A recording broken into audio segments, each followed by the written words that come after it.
the word was positive, but you have to, obviously I'm sort of slightly emotionally involved with it all, so you have to sort of distance yourself when you go to a sale. But yeah, no, look, the word was good, but the horse breathed very well, showed a fantastic attitude, and I sort of send a general list to Sheikh Rashid and his brothers, and they then watched the breezes, and both actually Sheikh Rashid and Sheikh Juma came back, and they were both very keen on the horse, but they decided that between them that the Sheikh Rashid would have a go. So yeah, we grade all the horses at a 3-star basis, and he was one of a couple of 3-stars in the sale. So they were very keen to have a go.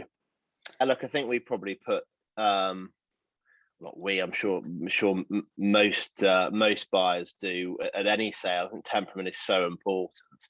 And yeah, he is absolutely bomb proof. I mean, at the sale, he was just, he just came out, walked up and down, much like his dad. His dad was exactly the same. Walked up and down, went straight back in his box, did his job, never turned a hair. Outside walking ring, did the same.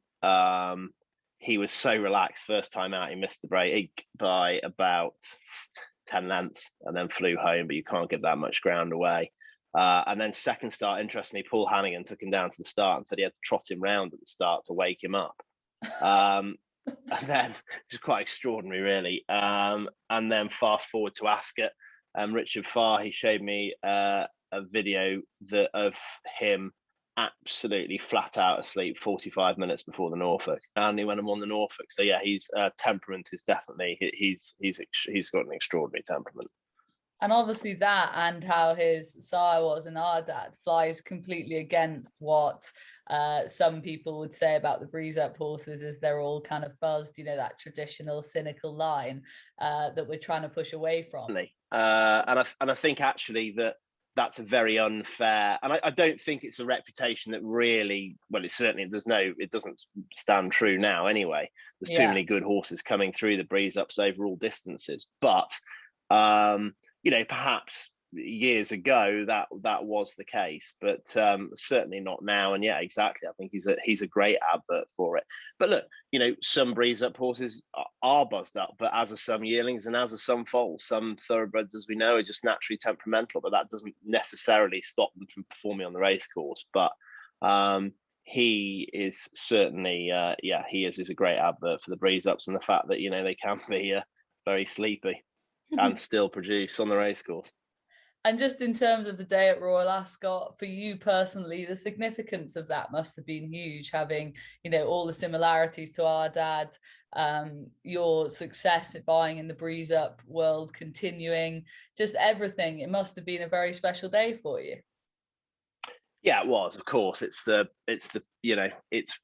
pinnacle of our game, having a 2-year-old, well, not having a 2, having a winner at Royal Ascot, having runners at Royal Ascot, and to then have a winner was, it was fantastic. Look, Sheikh Rashid has been a big supporter of mine and has really bought into to everything we do at the breeze ups, and has backed me on numerous occasions by stepping up and buying some of our favoured lots, and to do that for him, and actually indeed his brothers Sheikh Juma and Sheikh Hamad, they're all sort of a bit of a team, and they take, whilst they run in Sheikh Rashid's colours, they all take ownership together.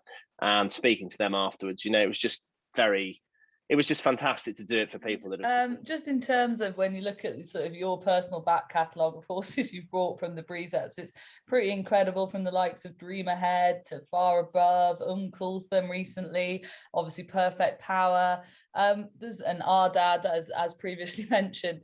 I mean, in terms of your time in the bloodstock industry, do you feel like the breeze up world, the breeze up sector, is the area that's sort of changed and developed most in recent years? Yeah, definitely. The year in, year out, there isn't a year that goes by when a top level group performer doesn't come out, and usually multiples of them. I think the guys selling the horses have become far better at it, and that they have put a huge amount of effort. They know they've put huge amount of effort into obviously their stock selection, which they're exceptional at, but also, you know, they know that if these horses don't go on and run, it just doesn't work for anybody. And so whilst these horses have to put up a professional breeze, and whilst they have to go in a straight line over 2 furlongs, in an ideal world for them, you know, they show some speed. They don't necessarily have to be the fastest or even the, you know, the top 10 or top 20, because I think purchasers are much more sophisticated than that now. But they've put so much effort into making sure that these horses are really ready to go to the trainers and to run on. And so, yeah, I think absolutely and it continues to progress. And I think the quality of horses continues to get better and better. It used to be that the breeze up sales were there for not sold yearlings. And now, if you've got a not sold yearling, if it's not with a top consignor that doesn't really like it, you're probably unlikely to even get into the sales. People are certainly more open-minded to it. Probably some of the more traditional people, slightly more open-minded to it. It's an area that we've pushed very hard anyway.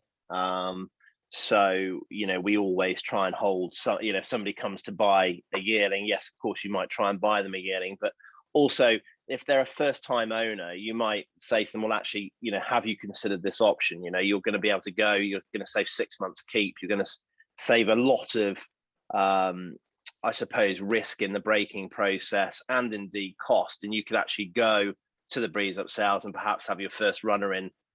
Well, I mean, in certain cases, you can have your first runner 3 weeks after the sale. It has been done quicker, but, you know, we tend to give them a bit of time after the sale. But it's just a quicker turnaround for a new owner.